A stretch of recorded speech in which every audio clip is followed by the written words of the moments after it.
Apôtres, le chapitre 3, versets 1er à 10. Ce passage, nous venons de lire, nous comprenons qu'il y a un homme boité de naissance qu'on apportait toujours au niveau de la porte du temple appelée la Belle Porte. Le passage que nous venons de lire nous ramène à une histoire où il s'agit d'un homme boité de naissance qu'on prenait tous les jours, qui était un fardeau pour les gens afin de pouvoir la porter sur les temples ou sur la porte du temple pour demander de l'aumône. Et ce que je suis en train de comprendre au travers de ce message, bien-aimé dans les Seigneurs, c'est qu'il y a plusieurs personnes qui sont parmi peut-être nous, qui sont là à demander des choses tout en étant proche de la présence de Dieu, mais sans vivre la présence de Dieu. Il y a des moments par lesquels tu passes, tu te dis que le Seigneur t'a abandonné et pourtant il ne t'a pas abandonné. Il y a des moments par lesquels tu passes où tu te dis que le Seigneur t'a oublié et pourtant tu passes du temps dans la présence de Dieu. Pour les hommes bien-aimés dans les Seigneurs, cet homme était juste une personne qui est en train de venir mendier. Mais pour Dieu, c'était une personne qui venait dans la présence du Père afin de pouvoir vivre une destinée qui sera transformée. Alléluia. Pour plusieurs personnes, pour les personnes qui étaient en train de les récupérer, ils étaient juste en train de prendre cet homme afin de venir les déposer au niveau de la porte du temple, peut-être pour demander de l'aumône. Mais la chose que je suis en train d'aimer au travers de cette histoire, c'est que pour les hommes, comme ils demandaient de l'aumône, pour Dieu, il était un homme qui devrait vivre la destinée transformée. Et j'ai compris une chose, bien-aimée dans les Seigneurs, qu'il y a seulement une seule rencontre qui suffit pour tout changer. Dans la vie, il y a une seule rencontre qui suffit pour transformer ta situation. Peut-être que tu es encore dans ces moments de complications. Tu as peut-être des moments par lesquels tu es en train de pleurer parce que tu n'as pas encore fait une rencontre personnelle avec quelqu'un. Il y a des rencontres qu'il faut avoir dans la vie pour sortir de la mendicité et aller au témoignage. Il y a des rencontres qui suffisent pour que tu sortes de la dépendance à la liberté. Il y a des rencontres par lesquelles il faut que tu passes pour que tu sortes de l'humiliation pour atteindre la gloire. Bien-aimés dans les Seigneurs, ce que je suis en train de comprendre au travers de ce message ou de ce texte que nous avons lu, c'est qu'il y a des portes qui suffisent qu'elles soient ouvertes pour que tu vives la gloire de Dieu. Est-ce que je parle à quelqu'un ce soir? Il y a des portes qui suffisent qu'elles soient ouvertes pour que ta vie puisse vraiment vivre un changement total. Et la chose que je suis en train de comprendre au travers de ce message, c'est que lorsqu'on fait une rencontre personnelle avec Dieu, il y a un changement d'identité. Lorsqu'on fait une rencontre personnelle avec le Seigneur, il y a un changement, un shift qui entre dans la vie de la personne. Dans cette même vie, bien-aimée dans les Seigneurs, il y a beaucoup de personnes qui sont peut-être comme cet homme. Ces personnes qui viennent dans la présence de Dieu, mais en ayant une vie bouleversée. Il y a plusieurs personnes qui se retrouvent dans la présence de Dieu, qui fréquentent l'église, qui chantent peut-être, qui prêchent peut-être, mais ayant une vie d'amertume. Pourquoi? Parce que ces personnes n'ont pas encore fait une rencontre personnelle avec Dieu. Ma prière et le vœu de mon cœur ce soir, c'est que le Seigneur t'accorde une rencontre personnelle avec lui. Je suis en train de dire que ma prière et le vœu de mon cœur, c'est que le Seigneur te rencontre enfin qu'il y ait un changement d'identité dans ta vie. La Bible est en train de nous dire que cet homme était assis à la belle porte du temple. La porte, elle était belle, mais sa vie n'était pas belle. La porte, elle était glorieuse. La porte, elle était aimable, mais sa vie n'était pas belle. Et pourtant, il passait du temps sur cette porte. Et ce que je suis en train de comprendre au travers de ça, c'est que Dieu veut nous montrer que seule une rencontre avec Jésus-Christ peut changer notre identité. Seule une rencontre avec Jésus-Christ a la capacité de te faire sortir de zéro pour te rendre héros. Et il y a quelques vérités que je suis en train de comprendre au travers de ce message. La première vérité que j'ai pu comprendre, c'est que l'homme était proche du temple, mais loin du miracle. Actes des Apôtres, le chapitre 3, verset 2, la parole de Dieu nous dit, il était placé chaque jour devant le temple. Il était placé chaque jour devant les temples. Remarquons une chose, il était placé dans la présence de Dieu. Il était placé tout le temps devant le temple du Seigneur en l'adorant peut-être Dieu, en louant peut-être Dieu au travers de chants qu'il va entendre, mais il était loin de miracles de Dieu. Il était passé sur la porte du temple, il entendait sûrement des prières, mais malgré tout cela, sa vie demeurait juste néante. Malgré tout cela, cet homme était resté cet homme boiteux. Et pourtant, il passait de temps sur la belle porte. Et ce que je suis en train de comprendre, bien-aimés dans les Seigneurs, c'est que Dieu ne veut pas seulement que nous soyons dans sa maison. Il veut que nous puissions vivre une vie transformée. Dieu ne veut pas seulement que tu viennes te placer dans sa présence. Dieu ne veut pas seulement que tu viennes offrir des offrandes, que tu viennes peut-être servir sans vivre une transformation de la vie. Alléluia. Alléluia. Parce que 2 Timothée, le chapitre 3, le verset 5, la parole de Dieu nous dit « Ayant l'apparence de la piété, mais régnant ceux qui en fait la force, éloigne-toi de ces hommes. » Il y a des personnes qui donnent l'impression d'être toujours dans la présence de Dieu. Il y a des personnes qui donnent l'impression d'être toujours proches de Dieu, mais leur vie ne reflète pas la puissance de Dieu. Il y a des personnes qui sont toujours dans la présence de Dieu. Leur intérieur n'est pas dans la présence de Dieu, malheureusement. Il y a des personnes extérieurement viennent dans la présence de Dieu, déposent, prennent le temps de participer au culte, mais l'intérieur ne reflète pas la puissance de Dieu. Est-ce que tu peux regarder ton voisin, que tu lui dises que le Seigneur transforme ton état ce soir?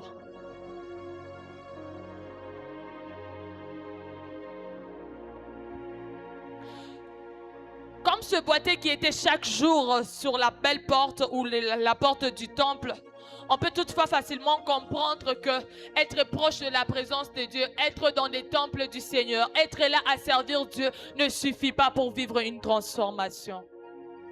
Être toujours au culte ne suffit pas pour vivre une transformation. Il y a des étapes par lesquelles il faut que tu passes pour que tu vives la transformation de Dieu. Il y a des rencontres personnelles que tu dois faire avec Dieu afin d'expérimenter sa puissance. Plusieurs personnes peut-être peuvent venir en ces lieux en se disant que nous sommes proches de Dieu. Mais quelle est ta situation intime avec ces dieux? Tu vivras que le changement et la transformation de ta vie que lorsque tu accepteras de sortir de la foule et entrer en intimité avec Dieu. Tu vivras un changement ou une transformation dans ta vie que lorsque tu sortiras de prière en groupe pour aller dans une prière personnelle. Alléluia. Alléluia. Et ce que je comprends, ce n'est pas que la proximité avec la religion peut suffire pour vivre la transformation. Non. Plusieurs personnes sont dans cette proximité avec la religion. Plusieurs personnes se retrouvent dans cette proximité avec les églises, avec des services, mais ne vivent pas la transformation divine. L'homme était proche du temple, mais loin du miracle. Il était proche du temple, mais loin du miracle parce qu'il n'avait pas encore fait une belle rencontre. Tu ne sortiras que de la mendicité au témoignage que lorsque tu accepteras de faire une rencontre personnelle avec quelqu'un de spécial. Quel est ton état actuel, bien-aimé dans les Seigneurs? Est-ce que tu viens dans la présence de Dieu pour demander quelque chose d'éphémère? Est-ce que tu viens dans la présence de Dieu que pour chercher de l'argent, que pour chercher de la promotion? Ou tu viens dans la présence de Dieu pour faire une rencontre personnelle avec Dieu? Est-ce que tu viens dans la présence de Dieu que pour chercher la réussite dans les études? Est-ce que tu viens dans la présence de Dieu que pour chercher la réussite dans de promotions, dans tout ce qui nous concerne? Ou tu viens chercher la rencontre personnelle avec Dieu? Tu peux bon passer du temps dans la présence de Dieu. Tu peux vraiment passer du temps dans les cultes, dans des moments de service. Mais si tu ne fais pas une rencontre personnelle, c'est en vain. Alléluia. Alléluia. La deuxième vérité que j'ai compris au travers de ce message, c'est que l'homme demandait peu, mais Dieu voulait lui donner encore plus. Plusieurs d'entre nous cherchons juste, comme je tenterai de le dire tantôt, nous venons que chercher la promotion. Nous venons que chercher de l'argent dans la présence de Dieu. Nous venons peut-être chercher de la guérison. Nous venons que chercher des choses éphémères, mais nous oublions qu'il y a un Dieu qui connaît notre plan, qui connaît favorablement notre vie. Il a dit dans sa parole qu'il a formé le projet de bonheur pour nous. Il est le meilleur. Il sait par où nous devons passer. Mais la question se pose, est-ce que nous sommes prêts à vivre par une transformation de Dieu ou nous sommes prêts à vivre seulement de choses éphémères?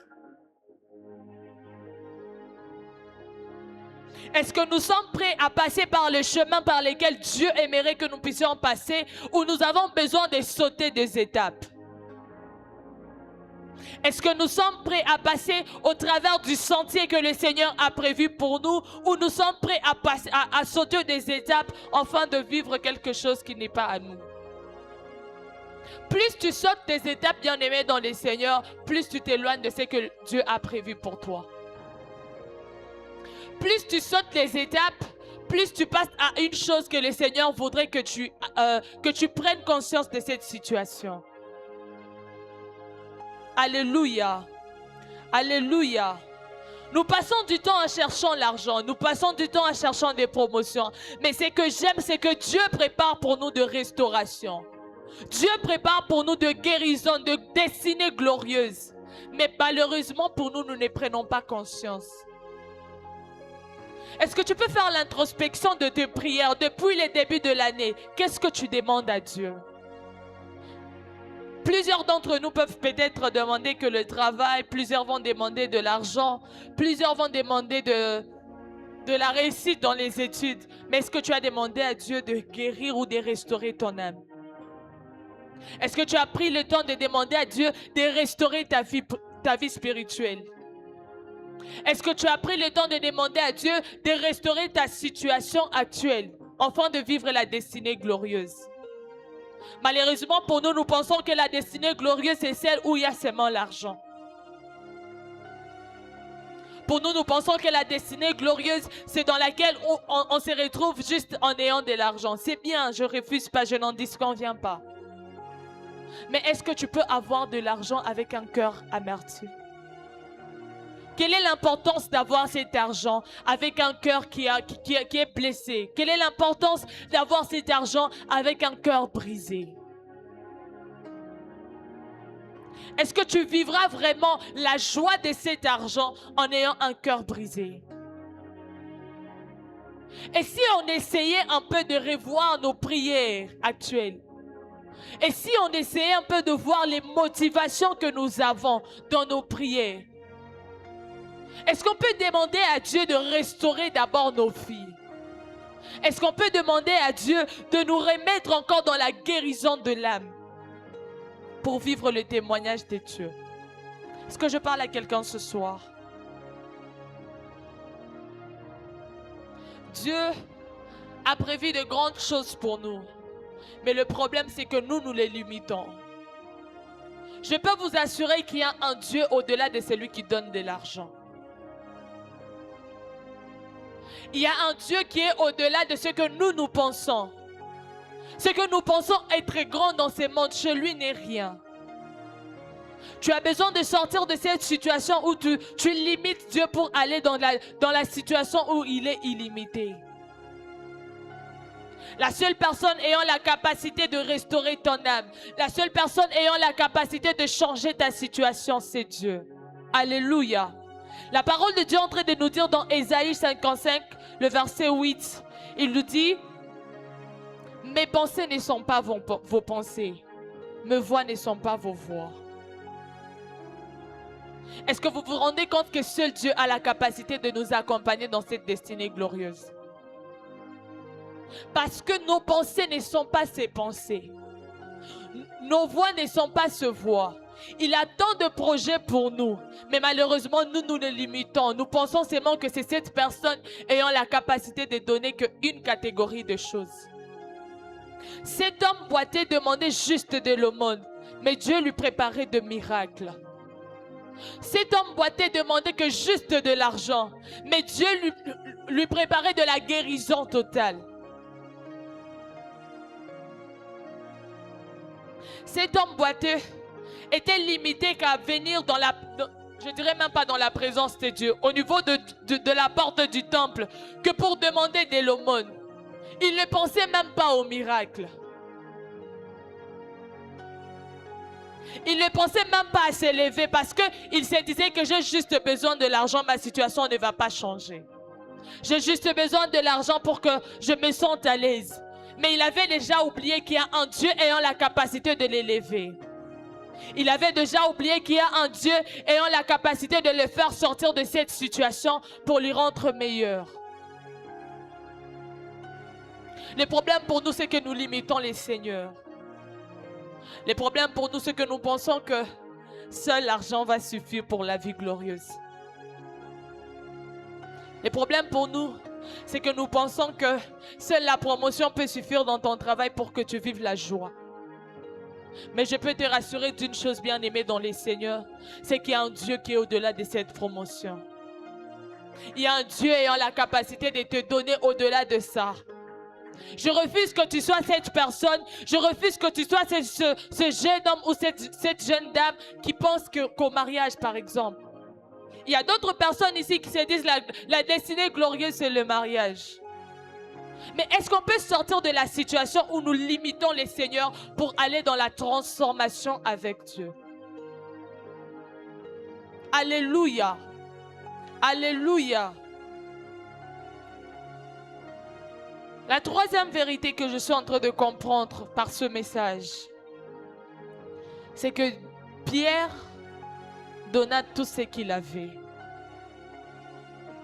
Nous allons nous rendre compte que Pierre était pauvre matériellement, mais il était très riche spirituellement. Il dit, je n'ai ni or, ni argent, mais ce que j'ai, je te les donne. Parce que une chose que je comprends, c'est que plusieurs aujourd'hui ont des diplômes. Plusieurs personnes aujourd'hui ont des relations. Plusieurs personnes aujourd'hui ont des connaissances, mais manquent la puissance de Dieu. Plusieurs personnes aujourd'hui ont peut-être de l'argent. Plusieurs personnes aujourd'hui ont peut-être des connaissances qui peuvent nous introduire dans des situations bonnes, mais manquent la puissance de Dieu. Il dit, je n'ai ni or, ni argent, mais ce que j'ai, je te les donne. Bien-aimé dans les seigneurs, j'aimerais juste que tu sortes de la situation où tu cherches que tu cherches que de l'argent, que tu cherches que de l'or, mais cherche à avoir quelque chose de divin en toi. J'ai besoin que tu sortes de l'étape où tu te dis, j'ai seulement de l'argent, mais manque la puissance. J'ai besoin que tu sortes de cette situation où tu te dis, non, voilà, j'ai des relations, mais je manque de puissance. Seules nos relations ne suffisent pas pour vivre une destinée glorieuse. Seul de l'argent ne suffit pas pour que nous puissions vivre une destinée glorieuse. Il y a des choses qu'il faut avoir dans la vie pour vivre la destinée glorieuse. Il y a des situations dans lesquelles il faut avoir la puissance de Dieu pour vivre la destinée glorieuse. De la même façon que l'apôtre Paul déclare dans Philippiens le chapitre 3 verset 8, je vais paragrapher, tout ce qu'il avait autrefois de précieux était sans valeur comparé à la connaissance de Christ. Tout ce qu'il avait autrefois de précieux était sans valeur comparé à la connaissance de Christ. Je suis en train de me rendre compte au travers de ce passage que la vraie ou la véritable richesse n'est pas ce que nous possédons. Mais la véritable richesse, c'est ce que nous portons. Au travers de Philippiens, le chapitre 3, verset 8, je suis en train de comprendre que ce que nous possédons n'est pas la seule véritable richesse qu'il faut. La véritable richesse que nous avons, c'est ce que nous portons. J'ai envie que tu regardes ton voisin, que tu lui poses la question de savoir qu'est-ce qu'il porte réellement en lui. Est-ce que tu peux regarder ton voisin? Demande-lui qu'est-ce que tu portes. Vous allez vous rendre compte qu'il y a plusieurs qui ont des connaissances. Vous allez vous rendre compte qu'il y a plusieurs qui ont des relations, qu'il y a plusieurs peut-être qui ont même de l'argent. Mais intérieurement, ils n'ont rien. Et comment tu vas vivre la puissance des dieux, les dieux que tu ne portes pas? Comment tu vas vivre la transformation de Dieu où tu vas impacter la personne à côté de toi et pourtant tu n'as pas un Dieu que tu portes? La véritable richesse pour nous n'est pas ce que nous possédons. Mais la véritable richesse pour nous, c'est ce que nous portons réellement. Vous allez vous rendre compte dans la Bible, nous sommes dans l'histoire de David devant Goliath. Une chose que j'aime au travers de cette histoire, c'est que David, lorsqu'il se présente devant Goliath, il lui dit « Je ne suis pas venu seul, je suis venu avec un Dieu vivant. » C'est parce qu'il avait conscience de Dieu qu'il porte réellement. Il y a des situations qui nous font passer par des moments compliqués. Il y a des situations qui nous font pleurer parce que nous ne prenons pas conscience du Dieu que nous portons. Il y a des situations qui nous font pleurer. Il y a des situations qui nous font lamenter parce que nous ne prenons pas conscience du Dieu que nous portons réellement. Pierre dit, je n'ai ni or ni argent, mais ce que j'ai, je te le donne.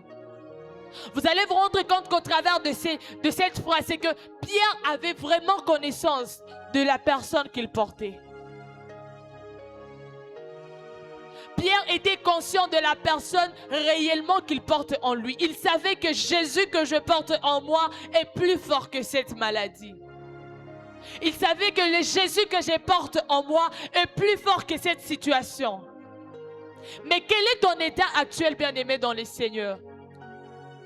La plupart de nous vont se dire que la crise qui est devant nous est plus grande que le Dieu que nous portons. Plusieurs personnes peuvent même se présenter devant un malade et se dire que cette maladie, je ne vois pas la guérison. Parce que tu ne prends pas conscience du Dieu que tu portes.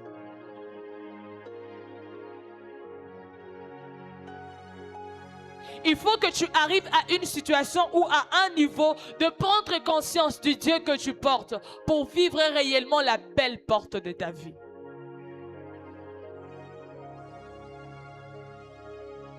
Il y a des portes qui doivent être ouvertes dans ta vie. Mais ces portes ne seront qu'ouvertes que lorsque tu prendras conscience du Dieu que tu portes en toi.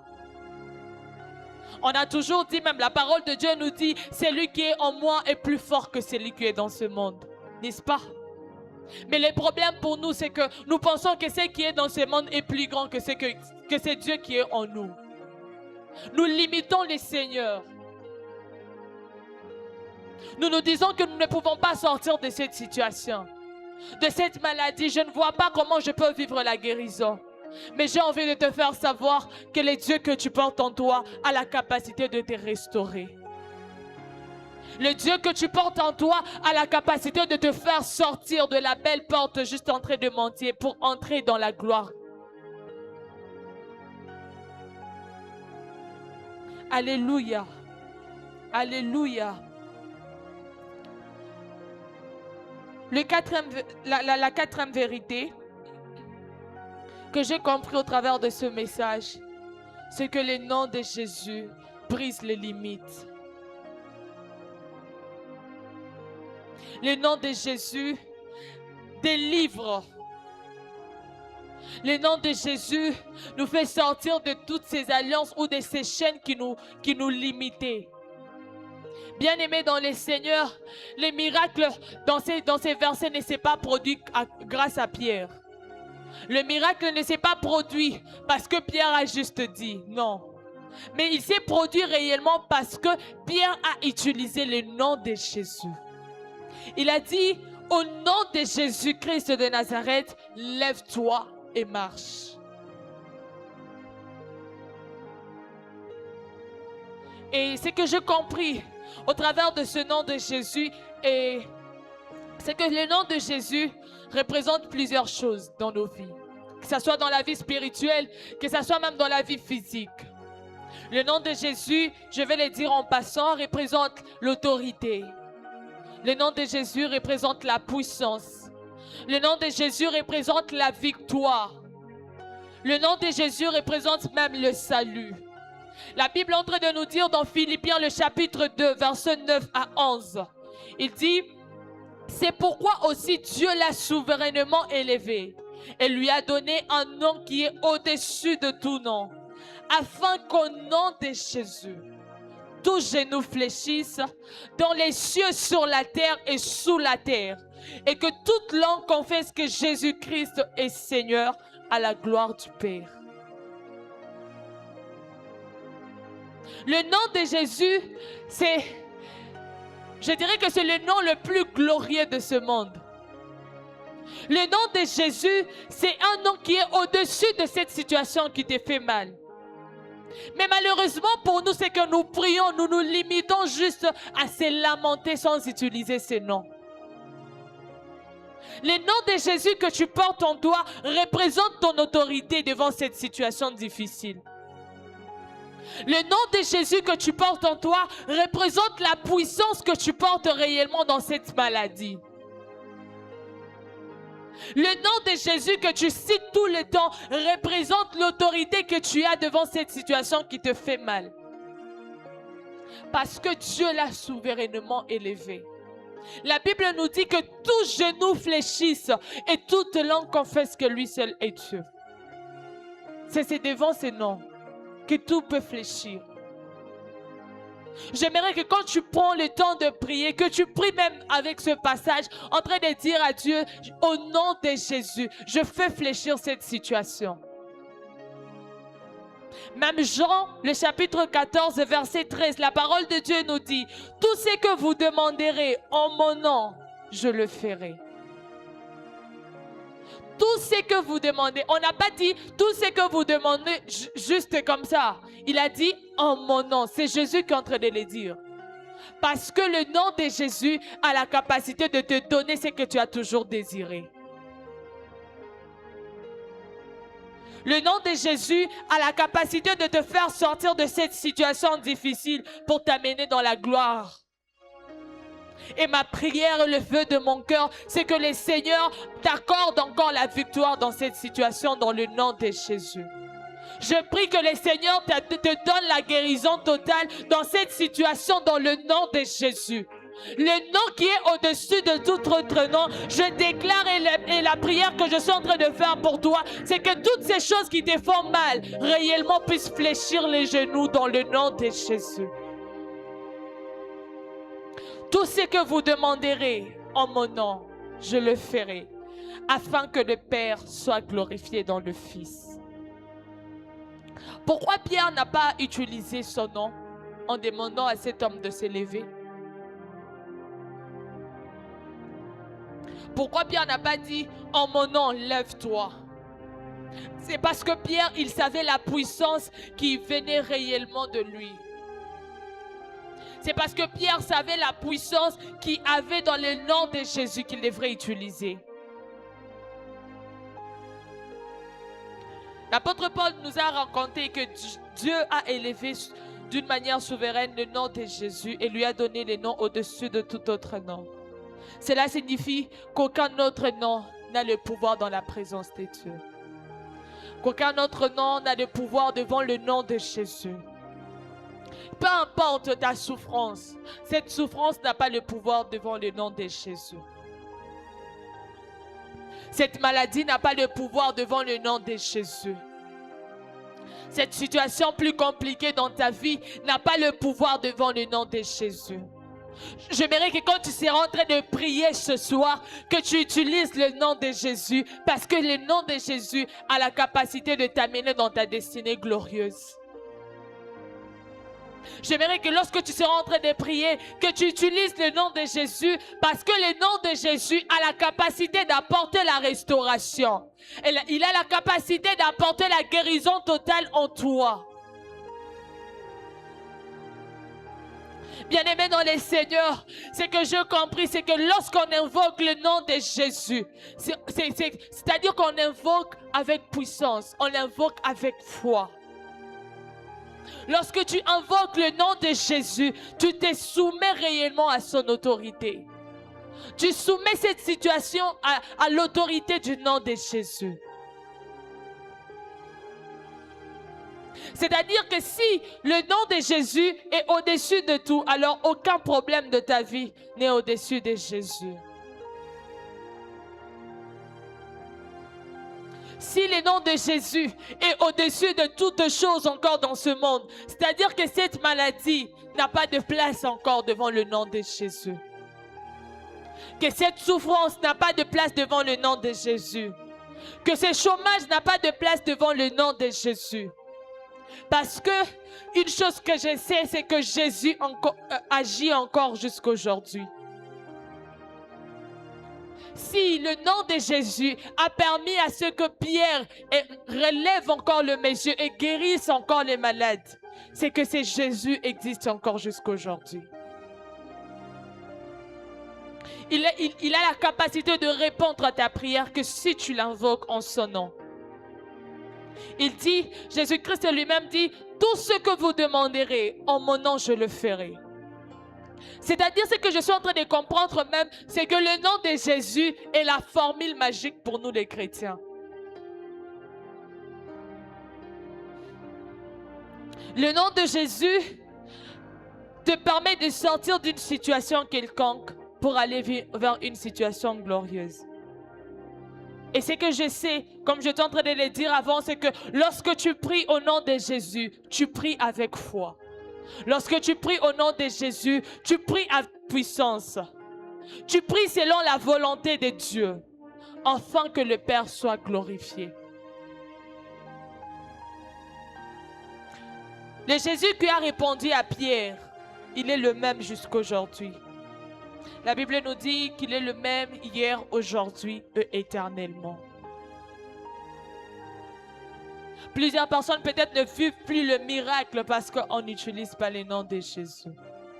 Ou même lorsqu'on peut utiliser le nom de Jésus, nous ne prenons pas conscience de la puissance de ce nom. Ou même lorsque nous utilisons le nom de Jésus, nous ne prenons pas conscience de l'autorité de ce nom. Je suis venu te rappeler, bien-aimé dans les Seigneurs, qu'il y a de l'autorité en ce nom. Que lorsque tu pries en ce nom, fais-le avec foi, fais-le avec puissance. Dis que je le fais dans le nom de Jésus. Parce que ce nom de Jésus est au-dessus de tout. Il y a des miracles qui ne se passent plus dans nos églises actuellement parce que nous limitons, nous disons que Dieu va faire, mais on ne le fait pas par le nom de Jésus. Bien-aimé, ce n'est pas Pierre qui a guéri ses boiteux. Non. Pierre était qu'un instrument par lequel Jésus-Christ est passé pour accomplir son plan. Et ce que je comprends au travers de ça, c'est que lorsque les hommes arrivent à leurs limites, le nom de Jésus commence à agir. Lorsque tu te retrouves dans cette situation plus compliquée, qui te fait mal à la tête, c'est alors que Dieu commence à agir. Lorsque tu te retrouves dans cette situation où tu prends le temps de toujours pleurer. Vous savez, il y a des personnes peut-être pendant la journée qui sont en train de rigoler, mais la nuit ne font que pleurer. Aujourd'hui, je viens te présenter le nom de Jésus.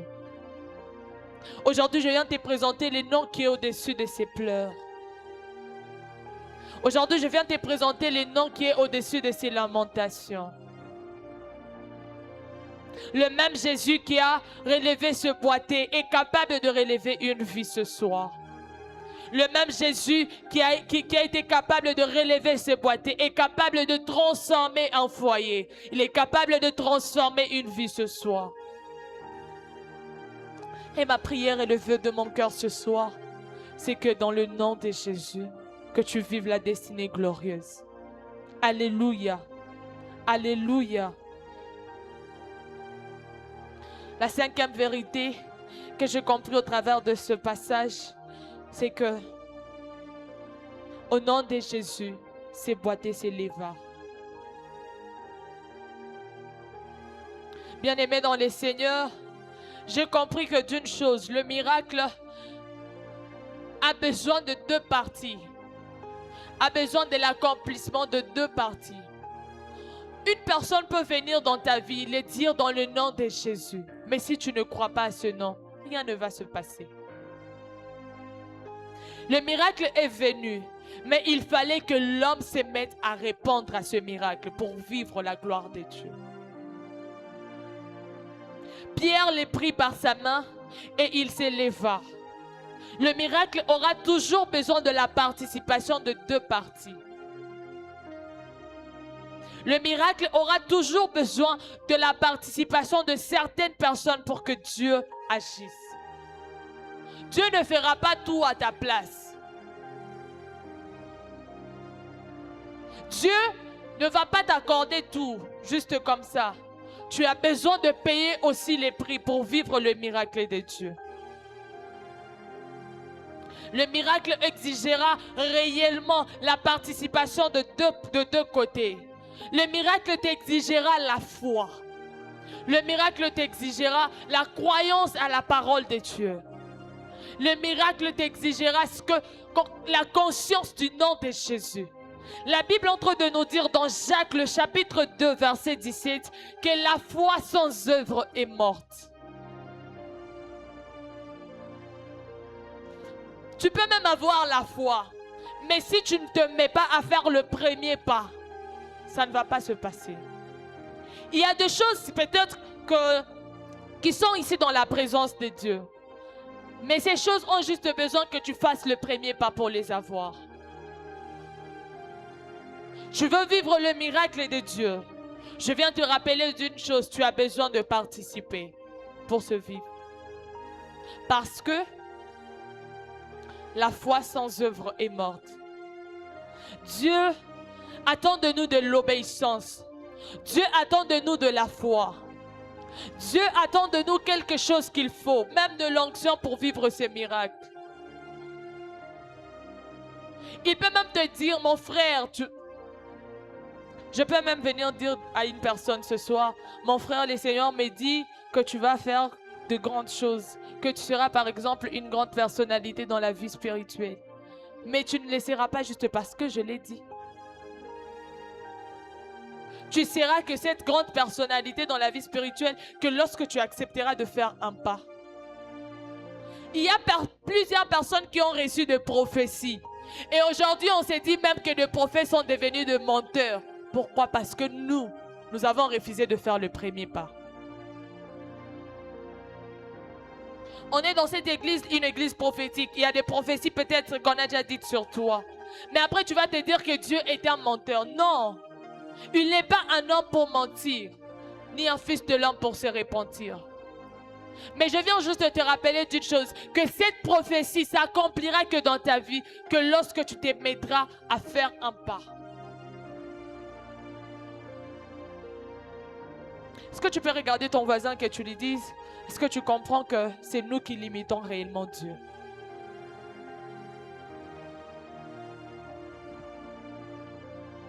C'est nous qui limitons réellement Dieu. Il a dit tant de choses sur nous. Il a prophétisé, il a donné même à ses serviteurs de choses nous concernant. Mais nous faisons quoi? Que dormir. Nous attendons que la prophétie vienne juste comme ça. Non. Il y a des choses que tu dois faire pour vivre cette prophétie. Il y a des choses que tu dois accomplir pour vivre même l'accomplissement de promesses de Dieu. Et quand je parle de ces choses, il y a de l'obéissance. Il y a la foi qui entre en jeu. Peut-être que Dieu va te dire, je crois que l'autre fois, notre pasteur est en train de nous dire que Dieu peut-être t'a donné une instruction en te demandant d'aller à la retraite, mais toi tu refuses. Et puis tu veux vivre la gloire de Dieu. Il y a des choses que Dieu te demande de faire, mais malheureusement tu ne les accomplis pas. Mais après tu vas dire que Dieu est un menteur. Je suis en train de vouloir clôturer ces messages. Et en 6e position, ce que j'ai compris au travers de ce passage, c'est que le miracle produit de l'adoration. Actes des Apôtres, le chapitre 3, verset 8. La parole de Dieu nous dit, ils entrant avec eux dans les temples, marchant, sautant et louant Dieu. Le miracle produit l'adoration. Et ce que je sais, c'est que le but ultime du miracle n'était pas seulement la guérison. Le but ultime était que Dieu soit glorifié. Quand Jésus ou quand le Seigneur a accordé le miracle à ce boiteux, ce n'était pas que pour la guérison. Ce miracle est venu pour que lui soit glorifié. Une chose que j'ai compris, et la suite même de ce message, la parole de Dieu est en train de nous dire qu'il y avait des gens qui le voyaient en train de louer l'Éternel. Et quand il est loué comme ça, c'est que c'est Dieu qui est en train d'être glorifié. Lorsque le miracle vient dans ta vie, bien-aimé dans les Seigneurs, ce n'est pas seulement pour ton confort. Le miracle ne vient pas seulement pour que nous soyons seulement bénis une fois pour toutes et que ça passe. Non. Ce miracle vient dans la vie pour que la gloire de l'Éternel soit manifeste. Ces miracles entrent dans ta situation pour que Dieu soit glorifié. Et ce n'est pas de nos forces que nous pouvons vivre ces miracles. C'est pour la gloire de Dieu. Je ne vais pas seulement parler de miracles dans nos vies. Mais j'aimerais aussi toucher le point de miracles que nous, peut-être nous pouvons accomplir dans la vie de quelqu'un. Bien-aimé dans les Seigneurs, quand tu ressuscites le mort, quand tu guéris le malade, ce n'est pas pour toi. C'est pour que la gloire de l'Éternel existe. C'est pour que la gloire de l'Éternel soit manifeste. Quand tu prends le temps de bénir tes frères et tes soeurs dans ton service à l'église, ce n'est pas pour ton confort. Ce n'est pas pour que tu sois orgueilleux, mais c'est pour la gloire de Dieu. Parce que c'est seul Dieu qui te donne cette capacité d'accomplir ces choses. C'est parce que le nom de Jésus que toi tu utilises, que Dieu accompagne cette puissance pour que toi tu accomplisses des grandes choses. Ce n'est pas pour toi, mais c'est pour la gloire de Dieu. Alléluia. Alléluia. Cet homme était assis, mais il s'est levé. Il était limité, mais il a été libéré. Cet homme était mendiant, mais après, il a vécu vraiment les témoignages de Dieu. Et aujourd'hui, encore une fois, bien aimé dans les Seigneurs, Jésus est en train de passer à la belle porte. Et la question qu'il est en train de te poser, c'est: est-ce que tu es prêt à t'élever lorsque Jésus te parlera? La question n'est pas quelle est ta situation actuelle, non. La question, es-tu prêt à t'élever lorsque Jésus te parlera? Es-tu prêt à faire le premier pas lorsque Jésus te parlera? J'ai aimé la foi de cet homme boiteux. Il était boiteux de naissance. C'est-à-dire, pour lui, c'était vraiment impossible de s'élever. Mais quand même, il a osé. Est-ce que ce soir, tu peux oser faire quelque chose? Même quand tu te dis, nous, dans notre famille, on ne peut pas réussir. Est-ce que tu peux quand même oser?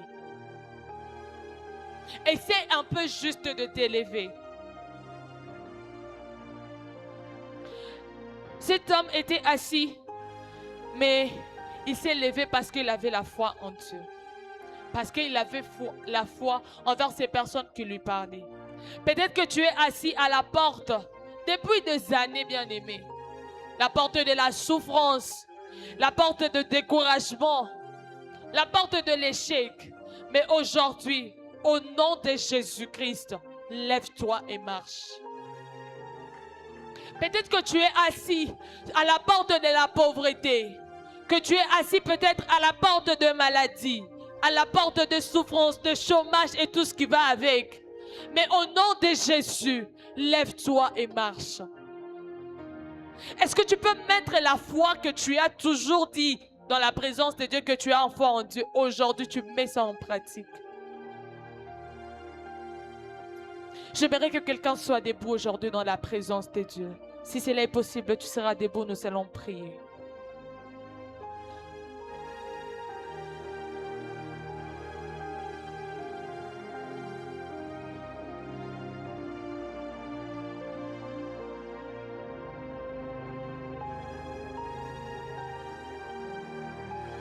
Je ne sais pas la porte à laquelle tu t'aimais depuis des années. Mais j'aimerais que tu commences à déclarer ce soir, en tant qu'une personne victorieuse, utilise le nom de Jésus pour sortir de cette situation. J'aimerais que quelqu'un commence à élever sa voix et commencer à utiliser le nom de Jésus pour sortir de cette situation. Je ne t'ai pas encore entendu, bien-aimé dans les Seigneurs. Je ne sais pas ce que le Saint-Esprit a déposé en toi, mais j'aimerais que tu commences à parler à ton Dieu. Commence à utiliser le nom de Jésus-Christ avec foi pour sortir de cette situation. Pendant que tu pries, tu es en train de battre tes mains, en train de dire à Dieu, dans le nom de Jésus, je sors de cette porte de souffrance. Dans le nom de Jésus, je sors de cette porte de maladie. Est-ce qu'on peut battre nos mains en train de prier? J'ai envie de t'entendre en train de dire à Dieu, au nom de Jésus, je sors de cette situation. Au nom de Jésus, je sors de cette souffrance. Est-ce que quelqu'un peut prier ce soir? Déclare-le avec force. Déclare avec le nom de Jésus. Parce que lorsque tu le déclares avec le nom de Jésus, tu le fais avec foi. Tu le fais avec foi. Est-ce que quelqu'un peut élever sa voix et parler à Dieu? Dans le nom de Jésus, nous sortons de cette situation difficile. Dans le nom de Jésus, j'entre réellement et je vis la belle porte dans ma vie. Dans le nom de Jésus, je déclare que je veux réussir. Dans le nom de Jésus, je sors de cette porte de l'échec. Dans le nom de Jésus, je sors de cette porte de maladie. Est-ce que tu peux prendre conscience du nom de Jésus? Pendant que tu es en train de prier, tu es en train de battre tes mains, de dire à Dieu, dans le nom de Jésus, je sors de cette situation. Est-ce que je peux élever ta voix et parler à ton Dieu? Je ne t'ai pas encore entendu, bien-aimé dans le Seigneur. Confesse-les dans le nom de Jésus. Confesse-les dans le nom de Jésus. Déclare que ta situation va changer. Déclare ce soir que tu es victorieux. Déclare ce soir qu'avec foi que tu vas réussir dans le nom de Jésus. Est-ce qu'on peut élever nos voix et parler à Dieu? Déclare que tu sors de la mendicité pour aller dans la saison de témoignage. Déclare que tu sors de la situation difficile pour vivre encore la gloire de Dieu. Est-ce qu'on peut battre nos mains en train de prier? Prends conscience du nom de Jésus. Prends conscience du nom de Jésus. Tu vas refuser tout ce qui n'est pas de Dieu. Tu vas refuser tout ce qui n'est pas de Dieu dans ta famille. Tu vas refuser tout ce qui n'est pas de Dieu dans ta situation. Est-ce que tu peux prier, bien-aimé, dans le Seigneur? Est-ce que tu peux prier, bien-aimé, dans le Seigneur? Déclare-le avec force. Déclare-le avec foi. Dis à Dieu dans le nom de Jésus, le nom qui est au-dessus de tout. Nous déclarons que nous allons réussir. Dans le nom de Jésus, nous déclarons que nos vies ne sont plus encore enchaînées. Nous déclarons dans le nom de Jésus que nous avons la liberté. Nous déclarons dans le nom de Jésus que nous allons réussir dans tout ce que nous entreprendrons. Nous déclarons dans le nom de Jésus que cette maladie n'a pas de place dans nos vies. Nous déclarons dans le nom de Jésus que ces problèmes n'ont pas de place encore dans le nom de Jésus. Est-ce que tu peux déclarer, bien-aimé dans le Seigneur? J'ai envie que tu prennes conscience du nom que tu utilises. J'ai envie que tu prennes conscience du nom que tu utilises. Le nom qui est au-dessus de tout autre nom. J'aimerais que tu dises, dans le nom de Jésus, je réussirai. Dans le nom de Jésus, je vais encore vivre la gloire de Dieu. Dans le nom de Jésus, je veux vivre la destinée glorieuse. Dans le nom de Jésus, je vais réussir dans tout ce que j'entreprends. Dans le nom de Jésus, tout ce que je ferai va réussir. La sokataka rabandosha. J'ai envie de t'entendre en train de prier. Pendant que tu pries, tu utilises tes mains. Pendant que tu pries, tu es en train d'utiliser tes mains. Il y a des choses qui sont en train de se passer ce soir. Il y a des choses qui sont en train de vivre. Il y a des personnes qui sont en train de vivre des changements ce soir. Utilise le nom de Jésus. Utilise le nom de Jésus. Si tu as fait une rencontre personnelle avec Dieu, j'aimerais que tu utilises ces noms. Dans le nom de Jésus, nous déclarons que nous allons vivre la restauration. Nous déclarons qu'il y a la guérison de l'âme. Nous déclarons qu'il y a des destinées qui sont en train de s'affronter encore en cette soirée. Dans le nom de Jésus, Rakanama Sutakarabosha, Repekeneme Sotakaraba, Ligebredo Sakanuse, Lepina Labado Shekanta Karamande, Kaluza Brado Shekata. Dans le nom de Jésus, je veux réussir. Dans le nom de Jésus, il y a l'ouverture de portes. Dans le nom de Jésus, je veux vivre l'abondance. Dans le nom de Jésus, je veux vivre la gloire de Dieu. Dans le nom de Jésus, je suis la tête et non la queue. Dans le nom de Jésus, j'entre encore dans ma saison de gloire. Dans le nom de Jésus, je vis la restauration divine. Dans le nom de Jésus, je vis la restauration divine dans ma famille, dans mes projets, dans mes études. Je vis la restauration divine dans mon cœur. Je vis encore la restauration divine.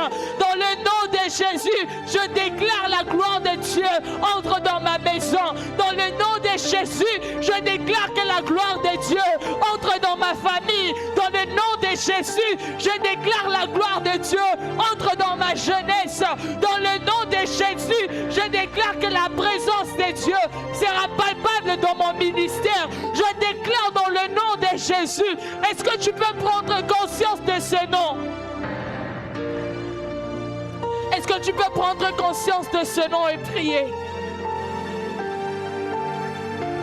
Est-ce que tu peux prendre conscience et prier?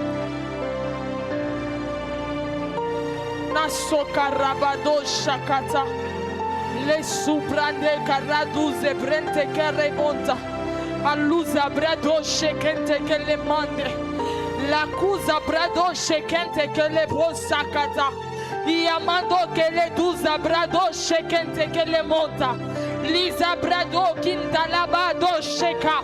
Rakana mazute le bende karabosa.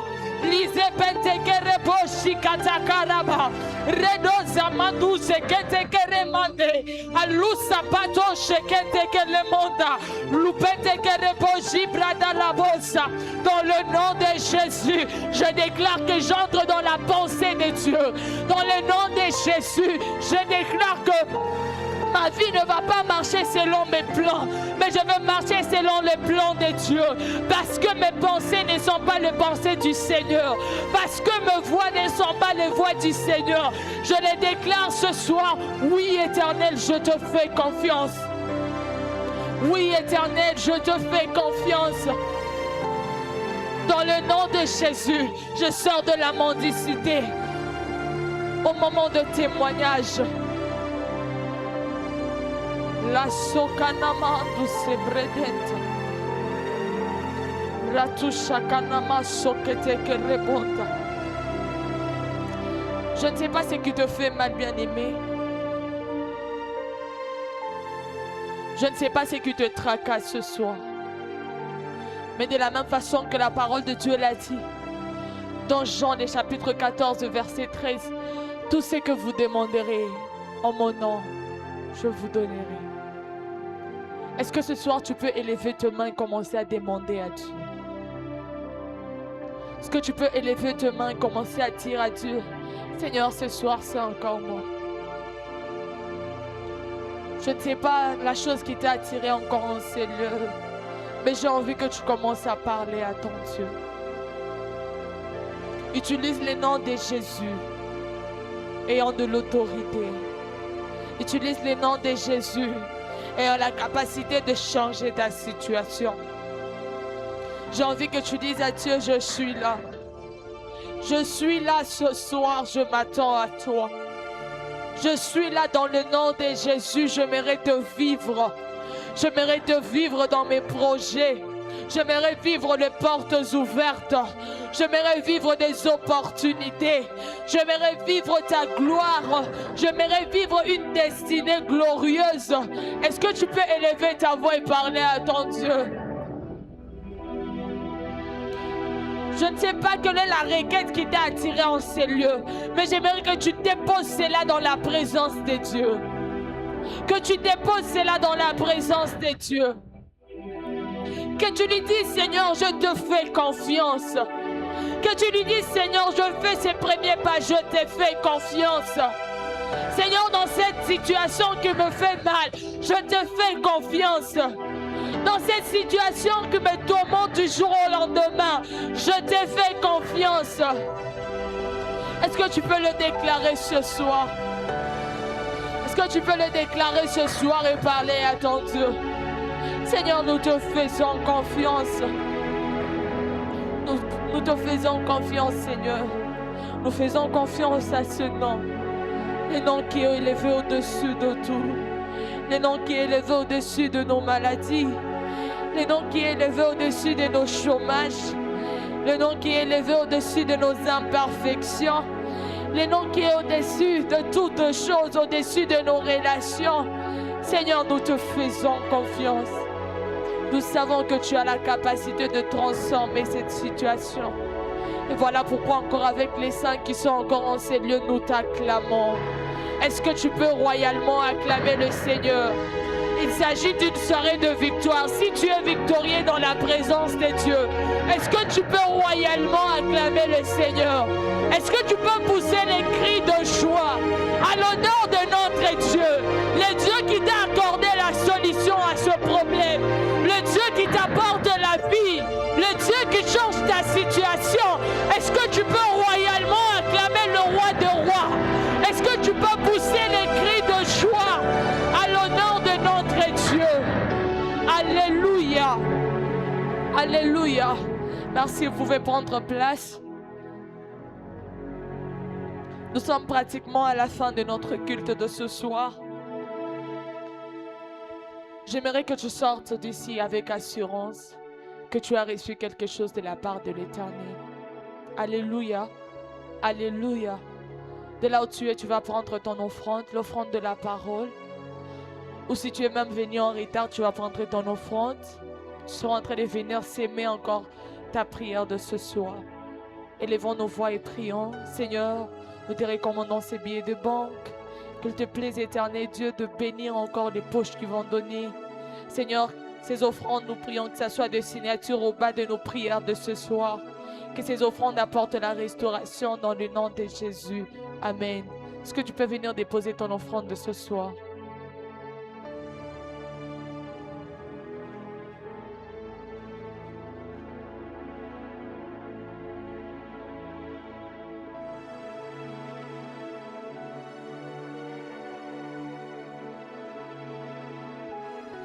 Alors nous rappelons rapidement le programme de l'église. Nous sommes toujours ici chaque mardi à partir de 16h juste jusqu'à 18h juste pour notre culte d'enseignement.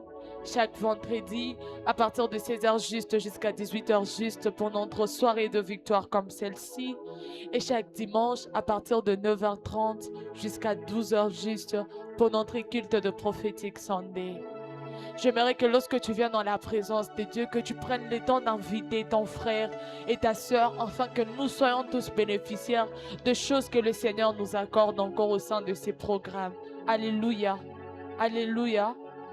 Alors nous allons nous retrouver en ces lieux les dimanches à partir de 9h30 jusqu'à 12h juste pour la gloire de l'Éternel. De là où tu es, tu seras debout dans la présence de Dieu et nous serons en train de clôturer le culte de ce soir.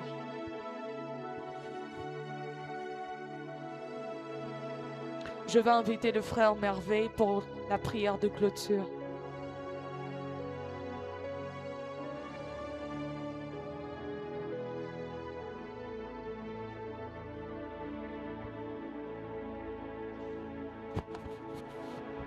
Prions. Éternel Dieu des armées, merci pour ta servante. Merci pour le message de ce soir, oh Dieu. qui est venu nous interpeller, Père éternel. Que les côtes que nous avons, Père éternel, dans nos questionnements, les côtes que nous avons, Père éternel, les mots dépassent pour nous faire passer au Dieu de gloire dans chaque étape, ô Père éternel, que nous pouvons confronter. C'est ton nom éternel. Alors que nous te prions ce soir, ô Dieu, ceux-là qui ont beaucoup de questionnements éternels, lorsque tu les réponds, ô Père, car ton nom est élevé au-dessus de tous les noms. J'ai pris, Père éternel, notre chemin de retour, lorsque tu nous précèdes, ô Dieu de grâce, jusqu'à notre demeure respective, dans le nom puissant de Jésus-Christ. J'en suis prié. Amen.